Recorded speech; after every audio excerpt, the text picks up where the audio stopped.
Então, essa apresentação de hoje é um pouco sobre a tecnologia de construção dessas LLMs. E aí o que a gente vai ver é o modelo básico que quase todo mundo usa, o tal dos transformers, e depois discutir um pouco como é que essas LLMs são treinadas. Essa parte dos transformers é mais ou menos padronizada. Tem umas pequenas variantes, como vocês vão ver, mas todo mundo usa basicamente a mesma arquitetura. A parte de treinamento, que são esses três tópicos aqui, é que difere um bocado, né? E dá um bocado de trabalho. Qual é a ideia genérica do Transformers? Bastante tempo atrás, tinha uma espécie de rede neural, um tipo de rede neural, que foi construído para processar sequências. Um texto nada mais é do que uma sequência de letras, uma sequência de palavras. Então, a ideia dessa arquitetura daqui é que você começava a ler a entrada e resumia o resultado do que você que eu digo uma RNN, Recurrent Neural Network, uma RNN lia um pedaço da saída da entrada e produzia um estado. Um estado nada mais é do que um vetor, normalmente vetor de uma dimensão bastante grande, e de certa forma captura o que essa redinha deu. Aí o resultado do processamento dessa redinha era jogada para o próximo passo, né? Aqui é o próximo passo que está desenrolado, digamos assim. Aí o próximo passo pegava a saída do passo anterior, lia mais um pedaço da entrada e gerava outro estado e ia por aí afora. Bom, isso aqui é o que existia bastante tempo atrás. É, Depois apareceu um tipo de arquitetura que é bem simples de explicar. Aqui tem um desenho que está na horizontal. Aqui é a mesma coisa, só que está na vertical. Então, aqui eu tenho uma sequência de RNNs fazendo o que eu acabei de falar, né? Deu um pedaço da entrada, produz uma saída, a próxima de outro pedaço e vai por aí afora. E a última RNN produz um estado. Todas produzem um estado, mas você só pega o estado da última. De novo, o estado é simplesmente um vetor grandão. Aí esse vetor grandão é jogado para uma outra RNN que sai decodificando a sequência de entrada.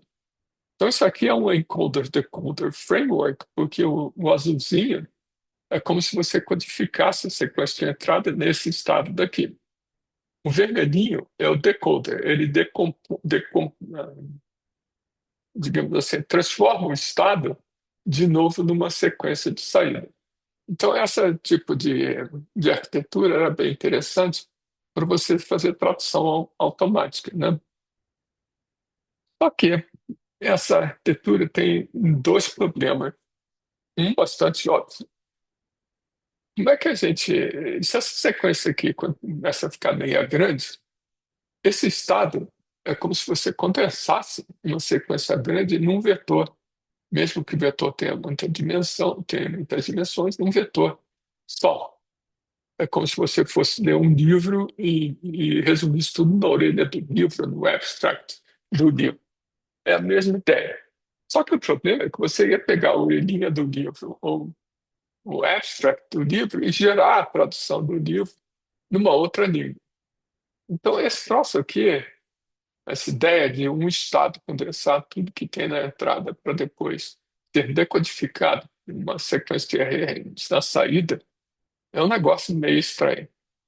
Mas tem uma outra coisa mais estranha aqui, não é tão óbvio assim. Esse estado é o estado da última RNN. Então, esse estado só vai ser produzido depois que você lê a sequência de entrada inteira. Então, todo esse processamento produz um estado. Então, o decodificador só pode começar a funcionar depois que você lê a entrada inteira. Então, isso tem uma latência grande, né? E o processamento é essencialmente sequencial, né? vai, sequencialmente produz o estado, e depois, sequencialmente, você decodifica o estado de volta numa outra língua qualquer. Então, essa ideia de ter um estado é um bottleneck, né? Uma situação meio desagradável, e esse processamento sequencial daqui é um atraso de vida, que você não pode usar para paralelização. Bom, então o pessoal inventou a ideia de atenção, atente. É mais ou menos o seguinte: por que que eu tenho que. Cada RNA dessas produz um estado. Por que que eu vou pegar só o último estado para decodificar a sequência? Por que que eu não pego todos os estados que cada uma dessas RNAs produziu? Por que que eu não pego todos esses estados e uso a informação contida nesses vetores para produzir a saída? O mecanismo de atenção é uma maneira de juntar esses estados com as RNAs de saídas. Cada uma aqui só tem quatro arestas pretas, mas na verdade isso aqui é completo. Cada RNA dessas lê todos os estados. Então aqui eu só estou mostrando a segunda RNA vendo todos os estados. Mas isso aqui é como se fosse uma matriz completa, né? Bom, esse mecanismo de atenção retira, digamos assim, elimina o problema de você reduzir a informação da sequência de entrada a um estado só. Você, na verdade, para decodificar o decoder block aqui, tem acesso a todos os estados. Em compensação, você tem que definir o que é esse mecanismo de atenção aqui. De uma forma bem simples, cada RNN dessas é uma rede completamente conectada. Na verdade, é uma matriz. Cada mecanismo, um mecanismo de atenção, por sua vez, é uma ultramatriz. Essas coisas daqui são vetores. Então, para você ver a saída aqui, você simplesmente pega esses vetores e multiplica pelo produto dessas duas matrizes aqui. Essa matriz aqui, isso aqui é uma matriz, isso aqui tudo é uma matriz. Então, você pega esses vetores, vai multiplicando por aqui, multiplica por essa matriz e tem uma indicação da saída. E faz isso para todas as RNNs. Bom, isso aqui já melhora bastante. Tira o problema de concentrar toda a informação num estado só. Só que eu continuo tendo que olhar todos os estados e esperar as, as RNNs de entrada produzirem os estados para conseguir decodificar. Claro que eu posso decodificar em paralelo, mas a entrada, esse bando de estados aqui, depende de eu ter processado a entrada toda. Que tal a gente pegar o mecanismo de atenção e replicar na entrada também? Ou seja, eu pego a entrada, passo por um mecanismo de atenção. O que que significa isso? Cada uma dessas feed-forward networks, aqui eles esperam a célula anterior funcionar. Aqui não, elas são independentes entre si, não tem uma setinha entre as duas. Em compensação, tem essa coisa de atenção aqui, de novo. Isso aqui tem uma aresta de cada pedacinho de entrada para cada rede neural aqui. Então, essa aqui vai ter outra sequência, coisa de entrada, isso aqui, essa aqui. Então, isso aqui é como se fosse uma matriz que pega a entrada e faz o produto com cada uma dessas outras matrizinhas para produzir esse estado de saída aqui. Então, esse estado de saída é o produto da matriz que representa essa rede neural aqui, com a matriz que representa o, o mecanismo de atenção e com os vetores de entrada. A saída é a mesma coisa que a gente tinha antes. Também isso aqui, embora esteja representado sobre quatro arestas, tem uma aresta que tem para tudo. Então, como se fosse uma matriz. Esse mecanismo de atenção criado dessa forma acaba gerando uma arquitetura que a gente chama de um transformer. O paper que introduziu a ideia de transformer, na época todo mundo trabalhava na Google, tem um nome bastante sugestivo. O nome do paper é Attention is All You Need. Ou seja, para você processar esse mecanismo de traduzir a entrada para uma saída, tudo que você precisa para melhorar o processo é esse mecanismo de atenção. Realmente, com esse mecanismo de atenção, o que que acontece? Cada redinha dessas de entrada pode olhar as palavras, cada redinha dessas no mecanismo de encoder, ela pode olhar todas as palavras independentemente das outras redinhas. Então, isso aqui pode ser treinado em paralelo. Você pega a entrada e injeta em cada uma dessas redinhas intermediárias aqui para produzir o vetor. Está para fazer em paralelo. E a decodificação, por sua vez, também pode ser em paralelo. Ao momento que você tenha todos esses estados, você começa a decodificar em paralelo. Você não precisa, não tem uma setinha entre uma coisa e outra aqui, ó. Aqui tinha uma setinha entre uma coisa e outra, aqui tinha uma setinha entre uma coisa e outra. Aqui não tem essas setinhas, nem na entrada, nem na saída, nem no encoder, nem no decoder. Isso significa que eu posso fazer isso em paralelo. Bom, então eu capturo mais informação da entrada porque eu tenho vários estados. E eu posso processar os dados de entrada e traduzi-los para uma saída em paralelo. Isso acelera muito as coisas, principalmente os mecanismos de treinamento. De novo, se vocês imaginarem que mecanismo de atenção aqui é uma matriz, cada uma dessas caixinhas são matrizes. Isso aqui são vetores, aqui é outra matriz, isso aqui são matrizes, isso aqui é um vetor, né? O que que significa treinar? Treinar significa descobrir quais são os pesos, quais são as entradas dessas matrizes. Isso eu vou falar daqui a pouco em mais detalhe, né? Então, treinar um desses transformers é você pegar montanhas de pares entrada e saída e ver se quando você injeta a entrada, a saída é o que você espera. Se não for, você tem que voltar e ajustar esses pesos todos para que a saída gerada seja o mais próximo possível da saída esperada, né? Então, o mecanismo de treinamento é pegar um monte de exemplos, pares, entrada e saída, e sair jogando na entrada, vendo qual é a saída, comparando com a saída esperada, pegando essa diferença, injetando de volta para ajustar os pesos. Isso, no fundo, é fácil de falar, né? Não é fácil de fazer.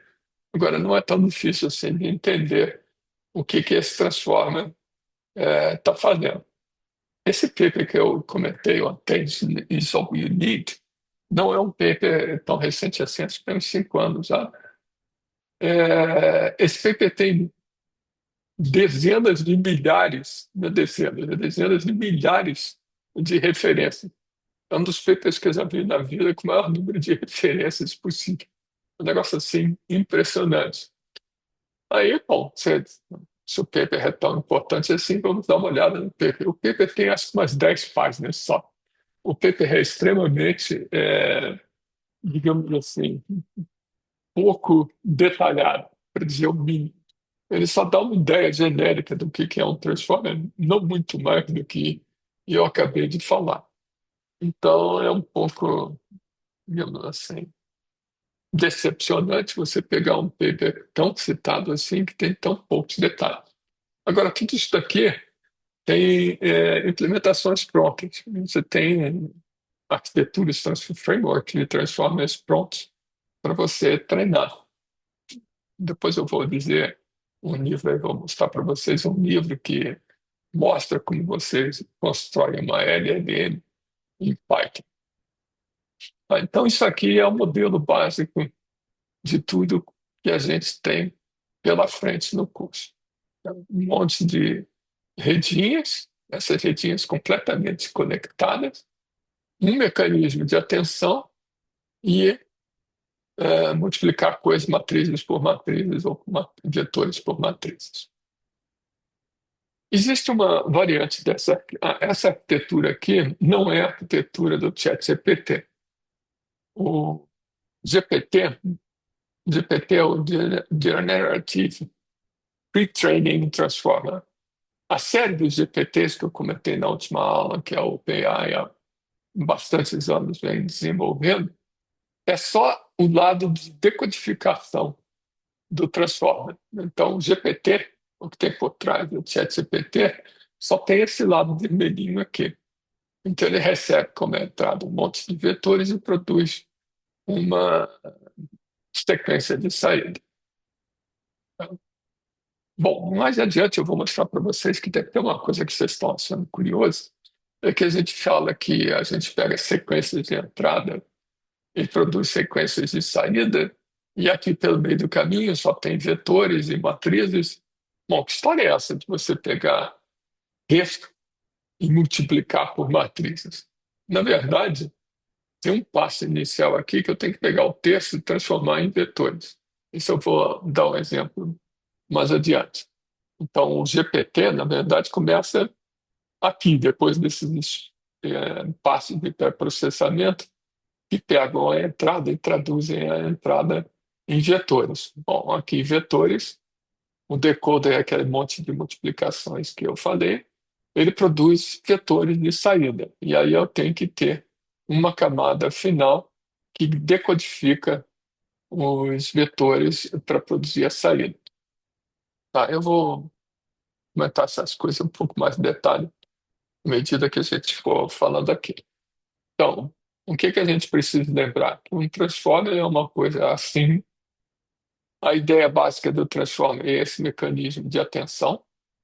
De novo, essas setinhas aqui tem entre todas as redinhas aqui, para todas elas tem uma ligação para cada um dos estados intermediários. Então, isso aqui é como se fosse um grafo completamente conexo. Um grafo pode ser representado por uma matriz, então isso aqui vira uma matriz. Isso aqui são cada FFN desse aqui é uma matriz. Então, o mecanismo de atenção nada mais é do que uma matriz. Um pouco mais confuso do que isso, mas é basicamente uma matriz, tá? Agora, por que que isso se tornou tão famoso assim? É que essa arquitetura permite você fazer tudo em paralelo, enquanto que essas daqui, a entrada ainda era sequencial, e essa aqui piora do que tudo, né? A entrada era sequencial e a decodificação era sequencial. Isso aqui era um processo essencialmente sequencial, em oposição a isso daqui, que é um processo que pode ser paralelizado. E isso faz toda a diferença. Bom, decoder eu já falei. Tem uma brincadeira com essas coisas que, se a gente não quiser lembrar de nada desses transformers, lembra do papagaio. Tem um paper já relativamente antigo, esse paper aqui, que fala que essas LLMs nada mais são do que papagaios. Por que estocástica? Aí tem um detalhe interessante. É, essas camadas de saída daqui, elas não produzem a próxima palavra. Você tem um vocabulário, uma coleção de palavras, uma lista de palavras. O que a camada de saída te dá são probabilidades daquela palavra ser a próxima palavra da frase. Só que ela faz isso para todos os palavras do vocabulário e escolhe a que for mais provável para continuar a frase. Então, ele é estocástico no sentido de que a próxima palavra que um decodificador desses produz não é sempre a mesma coisa. Ela é a que tem mais probabilidade. E você pode pegar um controlezinho da LLM, que o pessoal chama de temperatura, e quando a temperatura é zero, a LLM tenta ser determinística, mais determinística possível. Quando você sobe um pouco essa temperatura, ela começa a ser menos determinística, ou seja, quando você roda a LLM várias vezes, a saída dela pode variar, tá? Então, essa ideia do papagaio é porque ele nada mais é do que alguma coisa que repete as entradas para o qual ela foi treinada. E é estocástico porque a saída não necessariamente é sempre a mesma para a mesma entrada. Então, esse paper aqui é bem popular, quer dizer, bem citado, e mostra um perigo da gente sair por aí usando as LLMs sem saber exatamente do que a gente está falando. Esse outro documento aqui, isso aqui não é um paper, isso aqui, na verdade, é um relatório da OCDE, o SD em inglês, OCDE, né, explicando quais são os perigos da gente usar essa tecnologia aqui sem pensar muito. Mas então, enfim, o nosso Transformer, que é essa figurinha estranha aqui, pode ser imaginado como um papagaio. E, na verdade, esse papagaio, ele produz a próxima palavra, depois ele pega, ou seja, a frase de entrada aumentou um pouquinho, aí ele pega essa nova frase aqui, aumenta ela um pouquinho e vai por aí afora. Então é quase como um papagaio estocástico meio gago que ele vai crescendo a frase. De vez em quando, quando a gente usa o ChatGPT, essa coisa fica bem aparente. Às vezes você olha assim para o ChatGPT, ele vai produzindo a saída como se fosse assim, aos saltos, né? Aos saltos, porque ele produz uma palavra a mais, depois outra palavra a mais e vai por aí afora, né? Bom, tem uma coisa que eu chamei a atenção aqui, que são esses passos de pré-processamento, que eu vou dar um pouco mais de detalhe daqui a pouco, porque tem uma coisa aqui no meio do caminho que eu escondi debaixo do tapete, é que embora a entrada seja em texto, tudo isso aqui no meio do caminho são vetores e matrizes. Então tem que dar um jeito de traduzir a entrada em vetores. E são esses passos de pré-processamento aqui que eu vou dar uma ideia daqui a pouco. Então esses papagaios estocásticos, ainda por cima, eles não trabalham com palavras, eles trabalham com pedaços de palavras e os pedaços de palavras transformados em vetores. Então é mais esquisito ainda. Mas é basicamente a ideia do papagaio. Ele repete aquilo que ele escutou várias vezes no passado. Tem uma variante dessa arquitetura que na aula que vem a gente vai comentar, que é o que está por trás do DeepSeek. Em parte, é uma das razões pelo DeepSeek poder ter treinado o modelo deles usando só 5 milhões de dólares. É, a ideia é que, em vez de você ter um único transformer, aqui um único decoder, quer dizer, um único decoder, dada a entrada, essa arquitetura aqui tem um único decoder que vai produzindo as saídas e assim sucessivamente.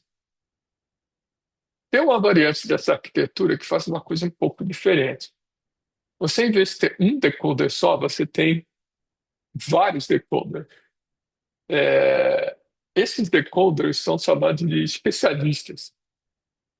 Bom, não é que seja realmente um especialista, são vários decoders. Originalmente, as arquiteturas que introduziram essa ideia, quando eles disseram que tinham vários decoders, tinha assim, milhares de decoders, não eram três, quatro. O DeepSeek não, o DeepSeek tem um número pequeno de decoders. Então, a ideia é que quando você pega uma entrada, tem um passo inicial que é chamado roteador, que ele manda aquele pedacinho da entrada para algum, um ou mais especialistas. E aí o especialista produz uma saída. Se tiver mais um especialista, você tem que combinar a saída. Então, em vez de você ter uma camada intermediária, um decoder muito grande, você tem vários decoders pequenininhos e treina esses decoders pequenininhos para produzir pedaços da saída. Uns funcionam para umas tokens, outros funcionam para outros tokens. Quem decide para onde mandar a entrada é esse tal do roteador. E como é que a gente constrói esse roteador? O roteador, na verdade, é outra rede neural. E ele é treinado, essa redinha aqui, ela é treinada junto com as outras. O treinamento disso daqui, segundo essa referência aqui, é mais fácil ou mais barato do que o treinamento de um modelo grande. Bom, isso é o que o pessoal da DeepSeek argumenta, é o que esse paper aqui argumenta. Mas o pessoal da Meta, por exemplo, argumenta exatamente o contrário. O pessoal da Meta achou por bem, isso já faz um ano e pouco atrás, achou por bem, em vez de criar um- essas arquiteturas onde você quebra o passo intermediário em várias redinhas, eles preferiram continuar com a ideia de que o decoder é uma coisa monolítica grande. Dizem eles que é mais rápido de treinar uma coisa dessas do que uma rede de especialistas, né? O pessoal da Meta lá. Tá? O pessoal do DeepSeek não, eles preferem trabalhar sobre essa arquitetura de é, Mixture of Experts, MOVER, Mixture of Experts. O modelo do DeepSeek não é o único que tem essa arquitetura, o Mistral, né? Tem o Mistral com S, que é um modelo, o Mistral com S é um modelo igual a isso daqui. E tem o Mistral com X, que segue essa arquitetura daqui. Quando você olha o Mistral com X, vocês vão notar uma coisa estranha. Em vez de dizer que o Mistral tem, sei lá, 400 bilhões de parâmetros, o Mistral com X tem 8 vezes, sei lá, 56 bilhões. Isso significa que, na verdade, tem 8 especialistas de 56 bilhões de parâmetros cada. Tá? Se vocês pensarem que isso aqui é uma matriz, isso aqui economiza para burro o tamanho da matriz, porque você quando você quebra a matriz, você quebra em pedacinhos a matriz, mas não tem o resto. Só tem umas matrizinhas menores que são acionadas, digamos assim, por esse roteador, né? O modelo da DeepSeek ocupa bem menos espaço do que o modelo monolítico. Vou usar essa ideia do MOE, Mixture of Experts. Isso não é uma ideia nova, é uma ideia que já tem alguns anos. É uma ideia que já foi usada nas LLMs, o Mistral, o X está aí para isso, mas a DeepSeek levou esse modelo às últimas consequências, pelo menos até agora, e funcionou muito bem. Então, agora, de certa forma, o que eu estou dizendo para vocês é que a gente já tem três arquiteturas diferentes para essas LLMs. Um modelo clássico de Transformer, que não é, eu não me lembro de nenhuma LLM usar um modelo desse completo. Um modelo que só tem o lado da vermelhinho, decoder. A maior parte dos modelos são com essa carinha daqui. E esses são chamados modelos densos. Bom, são densos porque só tem uma matriz grandona de atenção e essas matrizes que são a representação dos feed-forward networks. A outra arquitetura que aparece, então, é essa ideia de você ter vários modelitos, e eles chamam de especialistas, e alguém para comandar qual modelito vai ser acionado para processar uma entrada. As técnicas que eles usam para cá são bem estranhas, mas, enfim, quando chegar na DeepSeek eu vou comentar sobre isso. Esse roteador aqui, às vezes é uma coisa bem estranha. Por que que, pelo menos o pessoal da DeepSeek que argumenta, e esse paper aqui embaixo também argumenta, é que supostamente isso aqui é uma estratégia que você consegue treinar um modelo com bastante desempenho, usando menos espaço e menos volume de dados de treinamento. E os resultados que a gente vê do Mistral com X e do R1 da DeepSeek, isso aqui parece ser verdade. Bom, então, arquiteturas de LLM, vocês não precisam saber muito mais do que isso que eu falei. Ah, tem um detalhe.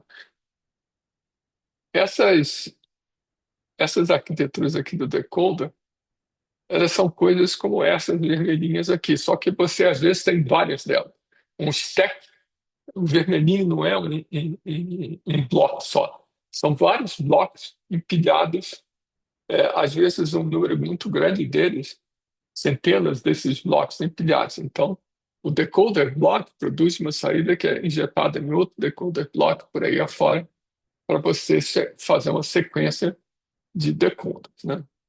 Então, essa figurinha aqui, ela esconde esse pequeno detalhe que você pode ter essas sequências que são chamadas de layers. A mesma coisa que quando você tem o Mixture of Experience, essa coisa azulzinha daqui é uma camada que contém vários especialistas. E isso, essa sequência aqui de componentes da arquitetura, ela pode ser empilhada em várias layers diferentes, né? Então, isso aqui não é um modelo completo. O modelo completo é isso aqui repetido várias vezes, né? O negócio não é tão simples assim. Bom, bom, o que precisa lembrar da arquitetura é só isso que eu acabei de falar.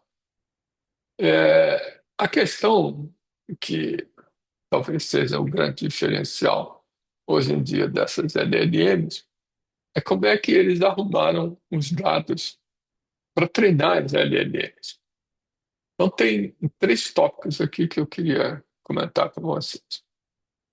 Quando você começa uma LLM, é como se você tivesse um transformer, um MOE, com os pesos gerados aleatoriamente, ou seja, as matrizes têm uma coleção de pesos que não significam nada, simplesmente foi uma inicialização. E aí você vai me arrumar, no caso de um modelo linguístico só, você vai me arrumar uma conversão muito grande de texto para treinar as LLMs. Eu vou daqui a pouco dizer o que que significa isso, tá? Mas, enfim, a parte de pré-treinamento normalmente envolve uma quantidade muito grande de texto. Depois, o que acontece é que esses modelos pré-treinados, eles não são o ChatGPT da vida. Quando a gente usa o ChatGPT ou o DeepSeek Chat ou qualquer outra coisa dessas, não é um desses modelos pré-treinados que você está acionando. Na interface da DeepSeek é até mais fácil. Lá embaixo tem uns botõezinhos. Um é o R, o outro é o V3, se não me engano. Se vocês clicarem no V3, vocês vão usar um modelo que só foi pré-treinado. O R1 é um modelo que depois foi sintonizado. O que que significa esse sintonizado ou alinhado para as preferências humanas? Significa, essencialmente, o que há de interessante no ChatGPT. O ChatGPT e coisas do tipo, eles se tornaram uma mania no final de 1900 ou 2022, porque você consegue dar instruções e ele completar essas instruções. O exemplo mais, digamos, óbvio que eu dei na última aula foi aquela ideia de eu passar umas tabelinhas em SQL e dar instruções para o ChatGPT traduzir a pergunta em linguagem natural para SQL. Então, eu dei uma instrução para o modelo fazer alguma coisa, no caso, traduzir de SQL ou de linguagem natural para SQL. Essa história de seguir instruções não vem por acaso. O modelo que foi pré-treinado, ele tem que ser sintonizado para seguir instruções. O paper o último paper interessante que a OpenAI publicou, do tal do Instruct GPT, eles discutiam em razoável detalhe como é que eles fizeram esse passo seguinte de sintonizar os modelos para seguir as instruções. Tá? Então, eu tenho pré-treinamento e dois tipos, duas sequências de treinamento, o chamado Supervised Fine-Tuning e o Reinforced Learning with Human Feedback. Esses são siglas que nos perseguem em qualquer paper de LLM. Então, vamos dar uma olhada um pouco mais em detalhe nessas coisas. Bom, Esse pré-treinamento essencialmente significa você pegar montanhas de texto e passar pela LLM, ou seja, ajustar os pesos daquelas matrizes. O que acontece depois dessa fase de pré-treinamento? No fundo, o modelo aprende coisas gerais sobre processamento de linguagem, como, por exemplo, as nuances sintáticas da linguagem, o relacionamento semântico entre as palavras. Esse volume de dados que é usado aqui é um volume de dados muito, muito grande. Então, não há interferência manual nesse processo. É tudo feito automaticamente para treinar a linguagem, o modelo e entender as sentenças de linguagem natural. Entender nesse sentido de perceber a sintaxe, saber o relacionamento entre as palavras. Bom, essa fase é a pior de todas. Ela envolve um volume imenso de dados. Para vocês terem ideia, uma LLM de 100 bilhões, milhões de parâmetros. O que quer dizer 100 bilhões de parâmetros? Significa que você tem, pega todas as matrizes que estão lá embutidas no modelo, se você somar, por exemplo, uma matriz 10 por 10 tem 100 células, né? Se você somar todas as células todas as entradas e todas as matrizes que estão dentro do modelo, essa soma é o tamanho do modelo. Então, um modelo de 100 bilhões de parâmetros é um modelo que tem uma montanha de matriz lá por dentro. Você soma é, as entradas das matrizes, isso dá 100 bilhões. Então, um modelo com 100 bilhões de parâmetros tipicamente precisa, aliás, qualquer modelo tipicamente precisa de 20 a 30 vezes o número de parâmetros para ser treinado. Então, um modelo de 100 bilhões de parâmetros necessitaria de 2 a 3 trilhões de tokenzinhos para treinar, palavrinhas para treinar. Então, é bastante coisa. E digamos, consome uma quantidade de recursos computacionais enorme para você fazer esse pré-treinamento. Tá? Bom, uma coisa que tem aqui que é pouco especificada, mas no fundo, como a gente está nessa fase de pré-treinamento, tentando capturar as nuances da linguagem, num sentido bem amplo, então a gente tem que arrumar um dataset de treinamento que não seja específico de alguma coisa. Então, se você pegar um dataset de treinamento que tenha só código, MySQL, por exemplo, é claro que o modelo só vai ser treinado em código de SQL. Mas não é isso que a gente quer. A gente quer treinar o modelo o mais genérico possível. Então, nós temos aí uma dificuldade razoável. Nós precisamos de uma quantidade muito grande de dados e esses dados têm que ser abrangentes, não podem ser coisas especializadas. Bom, aí, de onde é que vem esses dados? Os dados gerais, é meio óbvio que vocês imaginam que venha da web, né? Então, você faz crawling da web e busca tudo que está lá, e eu vou usar esse montanha de páginas da web para treinar os dados. Só que junto com os dados da web tem um monte de lixo. Então, o problema todo é que quando você faz crawling da web, você tem eventualmente que separar quais são as páginas de boa qualidade e quais são as páginas que são essencialmente lixo.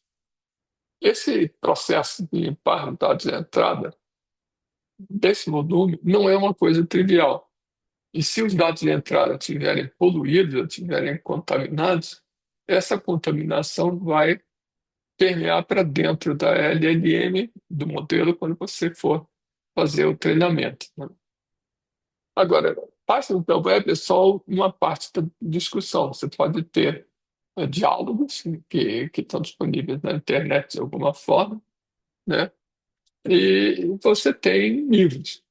Originalmente, o StructGPT, o precursor do ChatGPT, ele foi treinado usando acho que é Bookcorps, esse dataset aqui, que é um dataset que tem milhares de livros, 6.000 livros, uma coisa assim, de domínio público.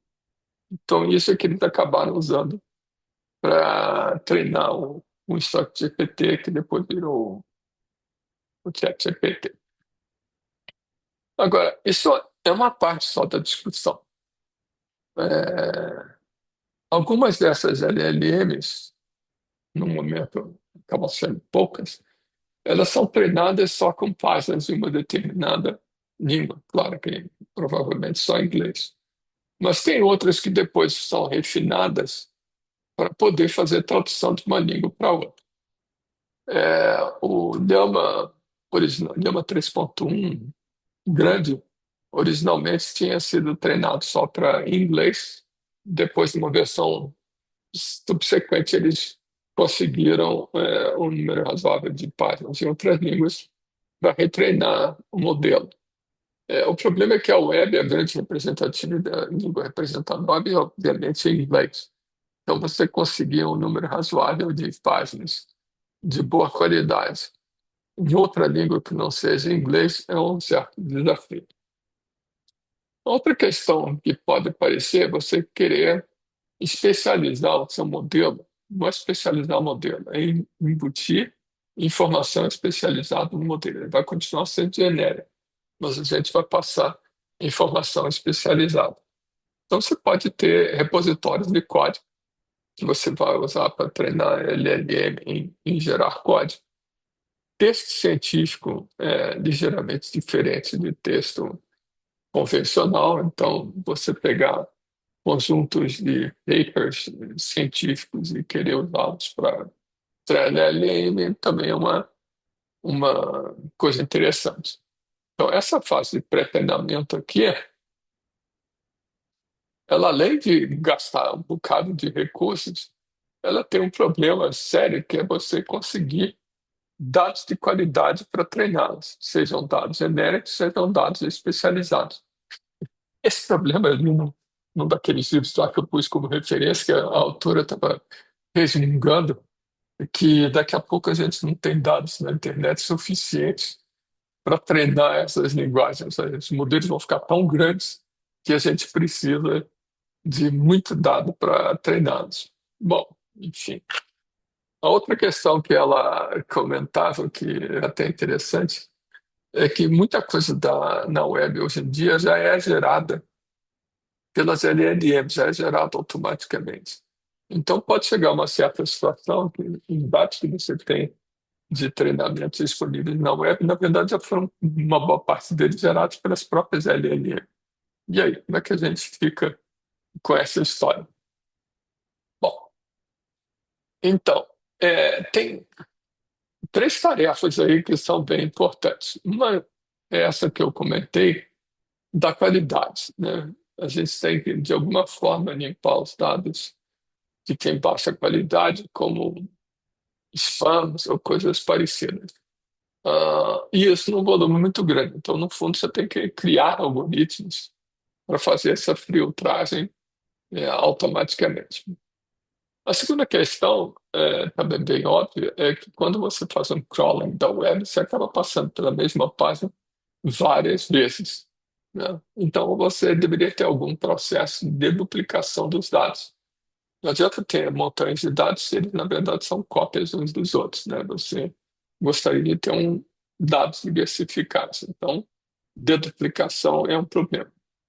E a outra dificuldade que você tem é essa história de tokenização, que eu ainda não falei muito para vocês, mas que é bem importante.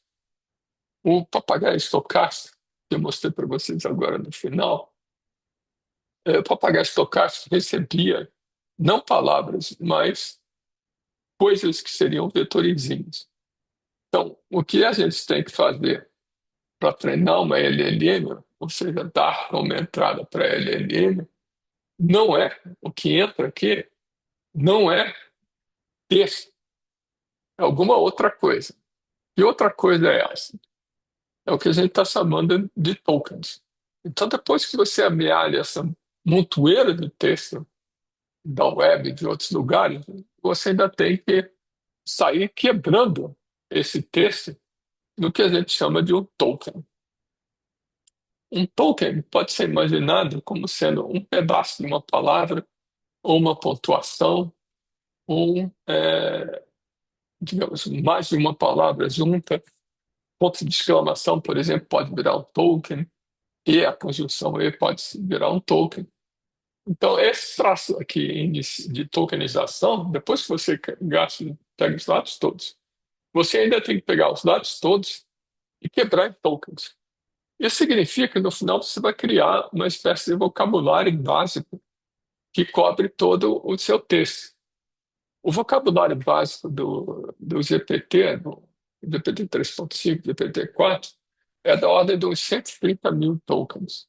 É muito mais do que o vocabulário básico de inglês e português, né? Porque não é palavra, é pedacinho, sequência de letras que ocorrem com bastante frequência. Então, esse processo de transformar texto em tokens não é uma coisa simples. Você tem algoritmos para fazer isso e para codificar os tokens direitinho. Então, é só você lembrar, quer dizer, no momento aqui a gente só precisa lembrar de que a entrada de uma LLM não é palavra, é token. Como é que a gente transforma palavras em tokens? Tem algoritmos para isso. E no final, as palavras, os tokens vão virar entradas no dicionário. E é esse dicionário que, no fundo, a gente tem que se virar. Qual é o tamanho desse dicionário? Isso que eu estou falando, da ordem de 100 mil tokens, né? Bom, dito isso, então eu posso dizer exatamente do que significa uma tarefa de pré-treinamento. Vamos pegar o caso da arquitetura de decoder. Ele só tem um decoder, né? Então, o que é a tarefa do decoder? A tarefa do decoder não é pegar uma sequência de palavras e descobrir qual é a próxima palavra. Isso é o que eu expliquei lá atrás, intuitivamente. A tarefa do decoder é pegar uma sequência de tokens e produzir o próximo provável token para completar aquela sequência. Então, eu tenho que treinar o decoder. Eu peguei um monte de dados, um monte de dados é um monte de sequência de texto. Eu transformo esse monte de sequência de texto em um monte de sequência de tokens, aí pego sequência a sequência e passo para treinar o meu amigo decoder. Então, eu pego uma sequência, né, e escondo o finalzinho da sequência e o decoder tem que me adivinhar qual é o que foi escondido do final da sequência. E aí eu vou ajustando os pesos para que o que ele adivinha que é a continuação da sequência de fato seja consistente com aquilo que eu usei na entrada. Tá? Bom, a coisa toda, né, se a gente esquecer um pouco os tokens no momento, ou imaginar que o token é uma palavra, é mais ou menos o seguinte: eu tenho essa frase aqui. LLMs learn to predict one word at a time. Como é que eu faço para treinar LLM? Você esconde. Você pega a primeira palavra, o primeiro token, né? E pede e diz para a LLM me adivinhar qual é a próxima palavra. Quando ela está inicializada, ela vai produzir alguma coisa. Ou, na verdade, uma distribuição de probabilidades para cada um dos 100 mil entradas no dicionário, ele vai colocar uma probabilidade.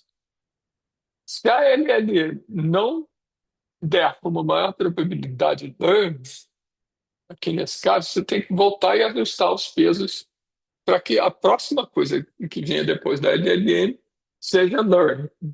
Então, você ajusta os pesos para que isso aqui seja verdade. E continua fazendo isso. Você agora tem uma sequência um pouco maior. Qual é a próxima coisa que ele tem que predizer? To. Então, de novo, com essas duas entradas aqui, o decoder tem que produzir alguma coisa. Com maior probabilidade, você tem que ajustar os pesos para que essa maior probabilidade apareça no to. E você vai fazendo isso para é, essa frase aqui. Só que você tem 2, 3 trilhões dessas frases, né? Então é isso que a brincadeira de treinamento é.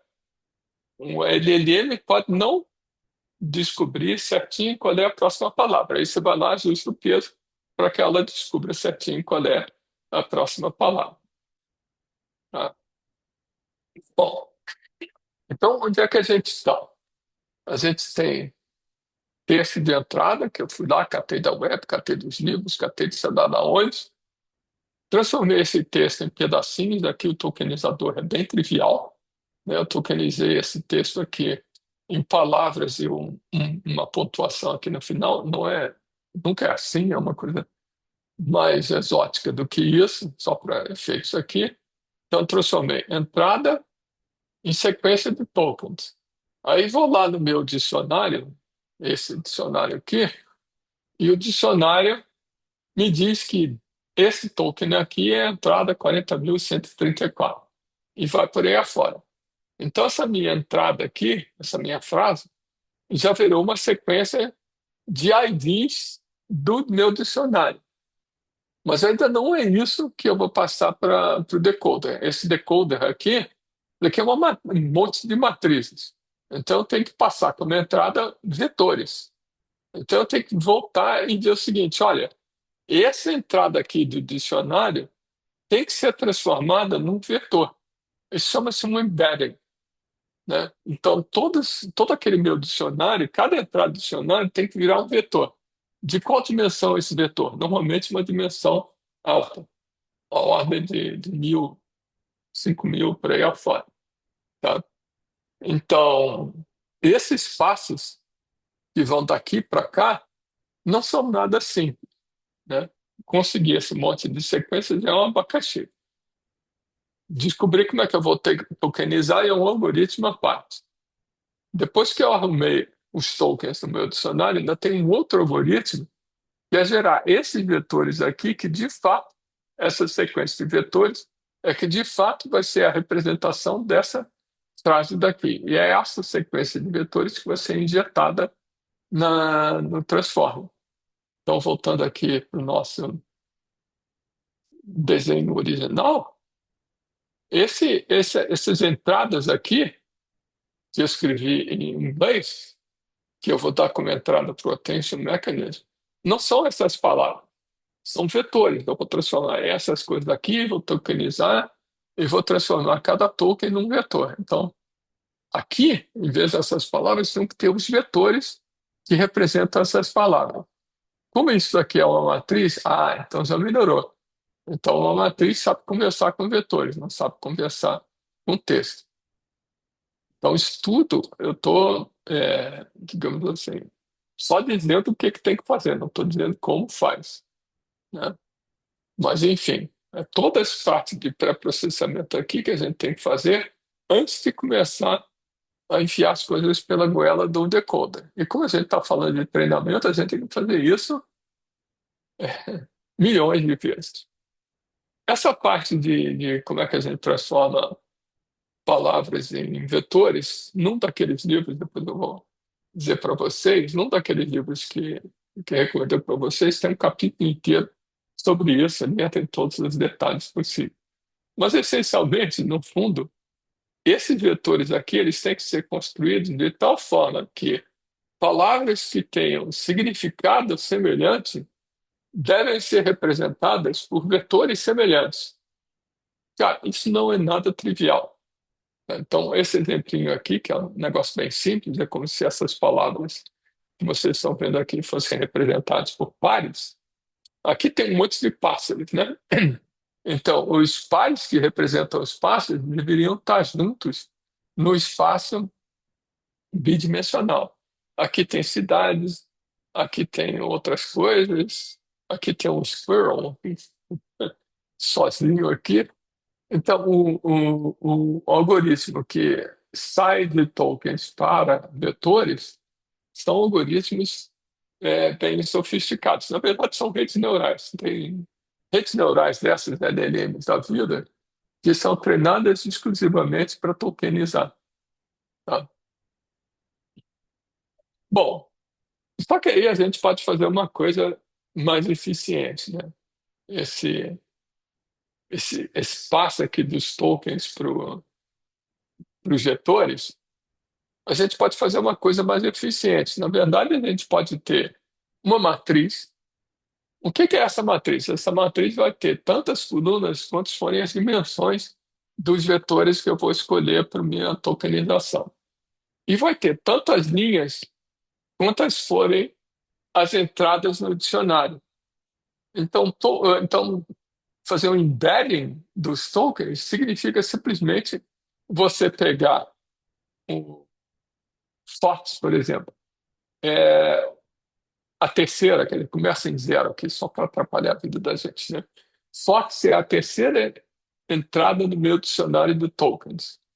Portanto, se você for olhar na coleção de vetores, essa coleção de vetores, na verdade, é uma matriz. O número de colunas da matriz é o número, a dimensão dos embeddings, o número de linhas é o número de entradas no meu dicionário. Então, a entrada número 2, começando em zero, é essa entrada aqui.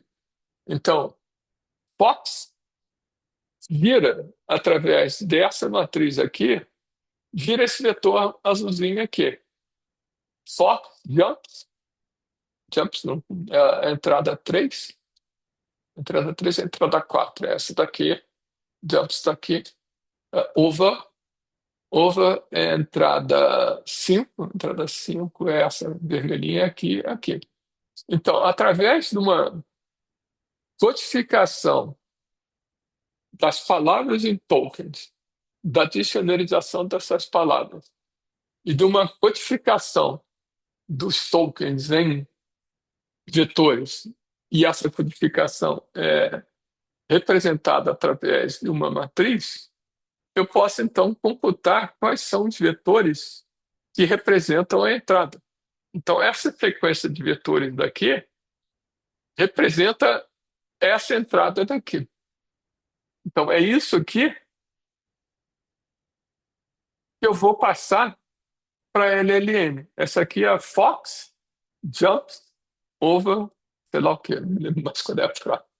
Jumps Over Dog. Então, Fox Jumps Over Dog.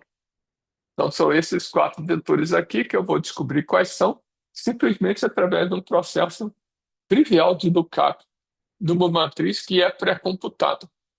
Então, o nosso amigo ChatGPT tem uma matrizinha dessas, de 110, 130, não sei, mil entradas, né? O número de dimensões também já não me lembro mais quanto é no ChatGPT, mas deve ser qualquer coisa de uns 4.000, sei lá, número de dimensões grandes.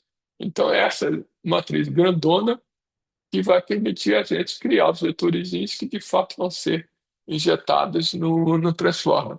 Então, aquela história de dizer que o papagaio estocástico repete palavras, na verdade, o papagaio estocástico repete embeddings. Ele recebe embeddings e produz embedding que deve ser a continuação daqueles que ele viu antes, completamente não interpretado. Ok?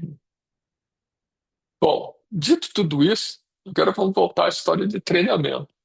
O que que, no fundo, é o treinamento? O treinamento é pegar as frases todas que você coletou naquele seu dataset de pré-treinamento, passar por todas essas frases, né? Então, você vai pegar o seu dado, transformar em vetores e jogar para treinamento. Daqui a pouco eu vou dizer o que que é, para treinar o modelo. E você vai fazer isso para todos os seus dados de entrada. Então, um batch, quando a gente deu os papers para aí, ou main batch, é simplesmente uma lista de exemplos de pré-treinamento, uma lista dessas frasezinhas que eu vou transformar em sequências de vetores. E uma época é uma passagem completa sobre todos os dados de entrada. Um modelo desse não é treinado sobre 5 milhões de épocas, não, é um número muito pequenininho de épocas, porque passar sobre todos os dados de entrada e você precisa fazer isso para injetar a diversidade dos dados de entrada no modelo, é um problemaço. Você não vai fazer isso 5 milhões de vezes, você vai fazer isso em um número bem pequenininho de vezes, tá? Bom, então, isso aqui é simplesmente um duplo loop sobre os seus dados de entrada. Cada corpo do loop é chamado de um batch, ou mini batch, e o loop completo é chamado de maestro. Bom, o que que é treinar um modelo? Bom, a gente ouve falar por aí que essas placas gráficas da NVIDIA, da AMD, estão em moda. Bom, por que que elas estão em moda? Porque essas placas gráficas, o que elas fazem é produto matricial. Elas são muito eficientes em fazer operações em cima de matrizes ou de tensores, se vocês preferirem, né? Então, se você quiser usar um monte dessas placas gráficas para fazer esse treinamento, você vai ter que copiar o modelo para dentro das GPUs. Tá? Então, esse passo, um corda aqui, sei lá, consiste inicialmente em você copiar o modelo, copiar os pesos do modelo, copiar as matrizes que compõem o modelo para dentro das GPUs. E aí você começa nesse loop de treinamento. Aí você pega um conjunto de eh, esse conjunto aqui, um conjunto de exemplos de treinamento, um min-batch, e passa uns min-batch em paralelo para os vetores, para as placas, né? Então, os min-batches são separados, quer dizer, para você poder fazer o treinamento em paralelo. Então, você vai criando os min-batches e passando para as placas. O min-batch 1 veio parar aqui, o min-batch 2 veio parar aqui, e aí a placa gera uma saída. O que que é gerar uma saída? Ela faz aquelas multiplicações dos vetores que representam a frase de entrada, né? A frase que está lá no min-batch dela, passa por dentro das multiplicações daquele bando de matriz e gera vetores de saída. Bom, o que acontece é que aí você compara a saída desses modelos com o que deveria sair. O que que é o que deveria sair? A próxima palavra daquela frase que você passou para o modelo. Computa a diferença entre as duas e propaga de volta para alterar os pesos. Isso é um processo complicado para burro. Você propaga de volta para ajustar os pesos de tal forma que é, a saída seja mais próxima daquilo que você esperava. Só que aí tem um problema. Como você está fazendo isso em paralelo, você tem que volta e meia sincronizar o resultado dessa backpropagation, né? Então tem essa passo adicional aqui de sincronizar o que você está computando em paralelo. Então isso aqui, de certa forma, é um overhead de você ter feito as coisas em paralelo. Então, no fundo, a grande vantagem de você ter as placas gráficas é que essa história de treinar aqui pode ser feita de tal forma que os min batches sejam passados em paralelo. Isso aqui é só carga, tá? Inicialização. Os min batches possam ser passados em paralelo para as placas para fazer as multiplicações que têm que ser feitas e ajustar os pesos do modelo. Só que aí você tem que pegar o que foi ajustado por cada uma das placas e combinar de novo, né? Se eu não me lembro, alguma coisa eu li que o pessoal da Meta fazia simplesmente média aritmética dos pesos, mas isso eu posso estar enganado. Esses papers nunca são muito claros em exatamente como é que esses passos aqui são implementados. Isso acaba sendo um segredo industrial, né? Então, você diz, o modelo é aberto. Bom, os pesos são abertos, pode baixar o modelo, mas você não sabe quais são os dados que foram usados para o treinamento, só está tendo uma vaga ideia. Você não sabe quais são os algoritmos e como é que os algoritmos até você pode saber. Você não sabe exatamente como é que foi a implementação dos algoritmos. Então, esse negócio todo de dizer que a DeepSeek abre os modelos, o Alibaba abre os modelos, a Meta abre os modelos, bom, é exatamente o que eu estou falando. Ela abre o peso dos modelos e dá uma ideia de como é que eles fizeram o treinamento da LLM, mas nunca abrem os dados em si, que são, seria bem interessante, e muito menos os detalhes da implementação dos algoritmos, a escovação de bit mesmo. Bom, então essa fase de pré-treinamento aqui é simplesmente eu ajustar o modelo para ele gerar o próximo palavra. Só que não é a próxima palavra, é o próximo vetor. Então tem todo esse processo de pré-processamento aqui para transformar palavras em vetores. Depois essa parte de embedding é uma coisa meio misteriosa, mas é essencialmente ajustar os vetores para que as palavras que tenham significado próximo devam ficar com vetores próximos. A tal da referência que eu comentei explica como é que isso precisa ser feito.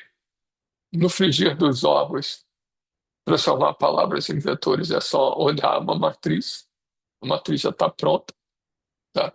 E aí começa a frase de treinamento em si. Se for paralelizada, ajuda a beça, você pode pegar exemplos diferentes e mandar para placas gráficas diferentes.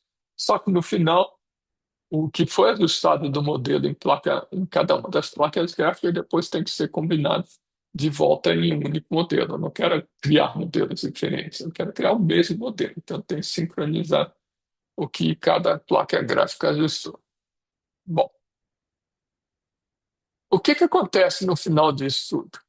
Eu tenho um modelo que aprendeu as coisas básicas da língua para o qual ele foi treinado. Pode ser se treinado para inglês, português, 70 línguas diferentes. Pode ser treinado para código. Eu já acho que comentei com vocês que eu levei uma surpresa. Tive uma certa surpresa quando eu descobri que o ChatGPT conseguia gerar código em COBOL. Bom, isso significa que parte daqueles dados específicos aqui que o ChatGPT foi exposto, parte desses dados específicos que o ChatGPT foi exposto era código COBOL. Se eles arrumaram isso, não sei. Mas ele gerou uma pesquisa binária em COBOL. Um programa em COBOL em 50 anos. Só que isso tem pouca coisa a ver com o ChatGPT. Esse modelo não foi treinado para seguir instruções. Ele foi treinado para gerar a próxima palavra. E ponto. Então, como é que a gente faz o modelo seguir instruções a lá ChatGPT? Não tem outro jeito. É continuar treinando o modelo. O que que significa continuar treinando o modelo? Significa você conseguir não seguir instruções, então você tem que dar um monte de instruções, ou seja, um, um enunciado da instrução e o que você espera que o modelo gere. Cara, isso aqui não é nada trivial.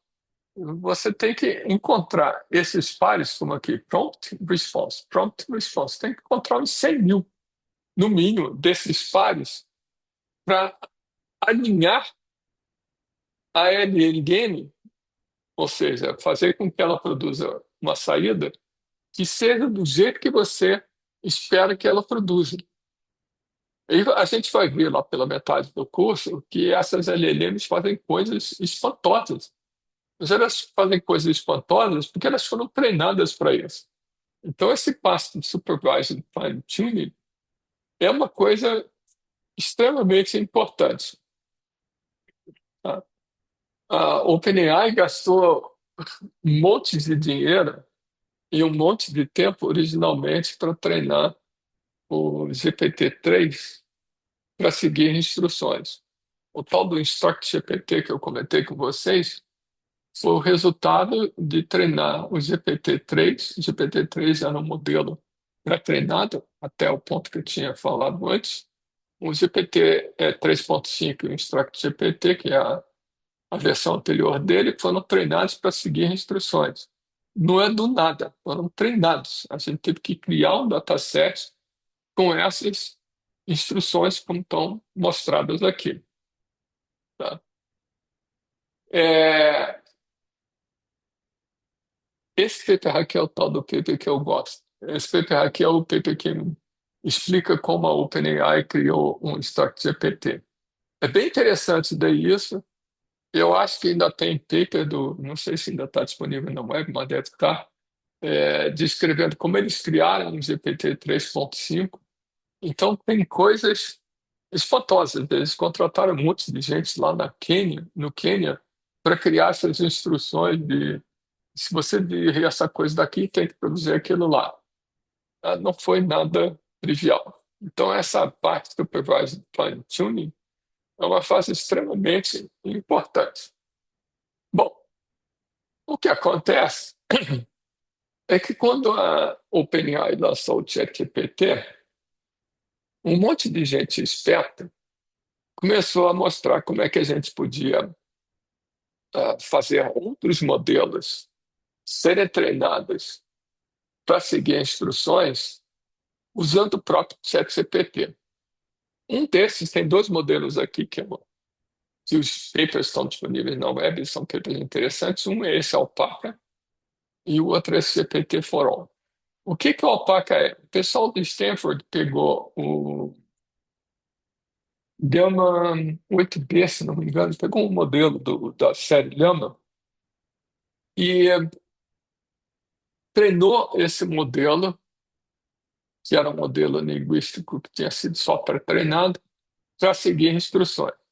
Como é que eles fizeram isso? Eles fizeram à mão, umas cento e poucas, 150, alguma coisa assim, instruções à mão. Eles criaram uns 150 desses pares aqui. E aí pediram ao próprio ChatGPT para gerar outros pares parecidos com isso. Então, eles aumentaram o conjunto inicial de treinamento que foi feito manualmente, um número muito grande de pares para treinamento. E aí, retreinaram um Llama 8B ou coisa assim, para seguir instruções. Esse pessoal do GPT-4o, esse modelo aqui está disponível, tá? Para download. Eles fizeram a mesma coisa, só que num volume de dados muito maior. É interessante que esse paper do Alpaca, eles descrevem como eles criaram os prompts do ChatGPT para gerar novos pares de exemplos. Esse pessoal aqui do GPT-4all, o paper deles chamou muita atenção para um outro problema, porque quando você gera esses pares automaticamente, você pode ter muito par que, na verdade, é duplicata um do outro. Então, você tem que ter um processo de duplicação bastante cuidadoso. E você pode ter pares completamente fora do razoável. Então, eles explicam aqui como eles fizeram a curadoria dos pares gerados automaticamente a partir de um conjunto pequeno do ChatGPT. Então, logo depois que saiu o ChatGPT, esse pessoal de Stanford, esse pessoal que fez o GPT-4o, que eu não me lembro mais quem é, mostraram como é que você podia fazer o seu próprio ChatGPT da vida, retreinando um modelo disponível publicamente para seguir instruções. Tá? Bom, parece esquisito isso, mas é mais ou menos assim que depois disso, todos os outros modelos foram seguir essa ideia de supervised fine tuning, usando os próprios modelos para gerar esses pares assim. Nessa época, um pouquinho depois disso, a Databricks fez uma outra coisa, de certa forma, é até hilária. Ele pegou os próprios funcionários, a Databricks é razoavelmente grande, a Databricks tem, sei lá o quê, 15 mil funcionários. Então, eles pegaram os próprios funcionários para, nas horas vagas, gerarem esses pares aqui. Então, eles geraram uma quantidade enorme de corpo de treinamento, né, pares assim, para treinar o modelo lá da Databricks. Bom, agora não me lembro o nome do modelo, mas isso nunca mais eu ouvi falar. Não foi um modelo que fez grande sucesso. A gente chegou até a usar, mas não fez grande sucesso. Tá? Por fim, eu já estou terminando aqui só mais 5 minutos, vocês já devem estar cansados de ouvir minha voz.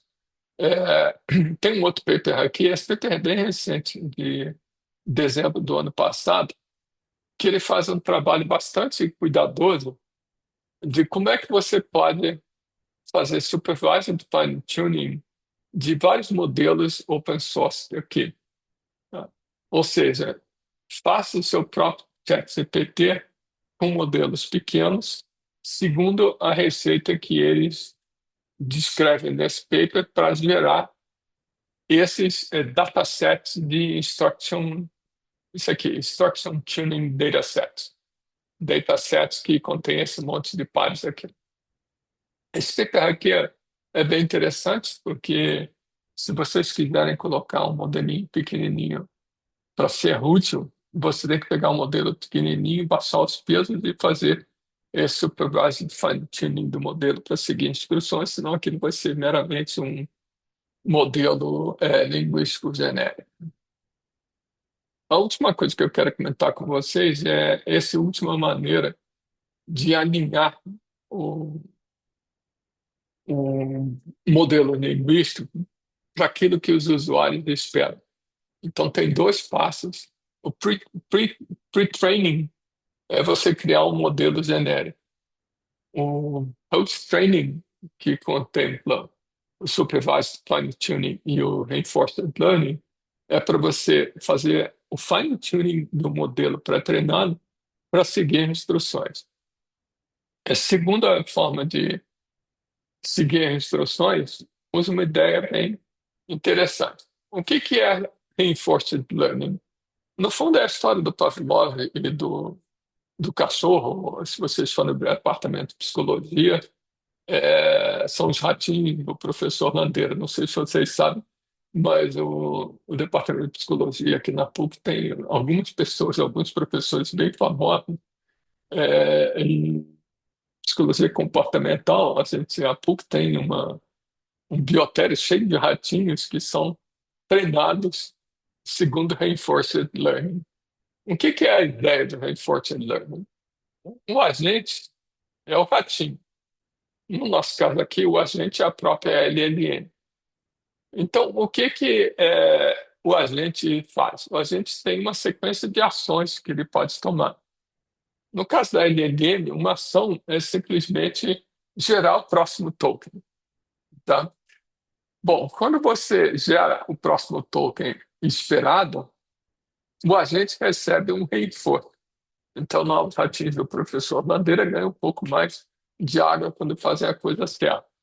No caso aqui, a LLM, quando gera token certo, ele recebe um certo reforço. E você fica nesse loop aqui, ajustando os pesos da LLM para que ela gere as saídas corretas à medida que a gente vai exercendo inputs para a LLM. Em última instância, é uma coisa bem simples de entender. A questão é como é que a gente implementa isso para uma LLM.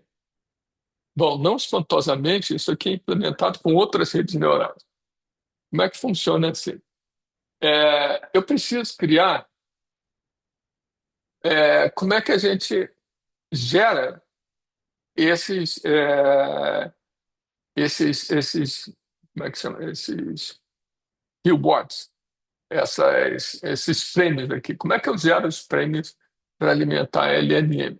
Então você cria um modelo para gerar os prêmios.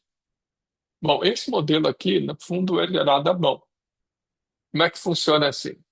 Você gera automaticamente para uma entrada várias possíveis saídas. Como é que você faz isso?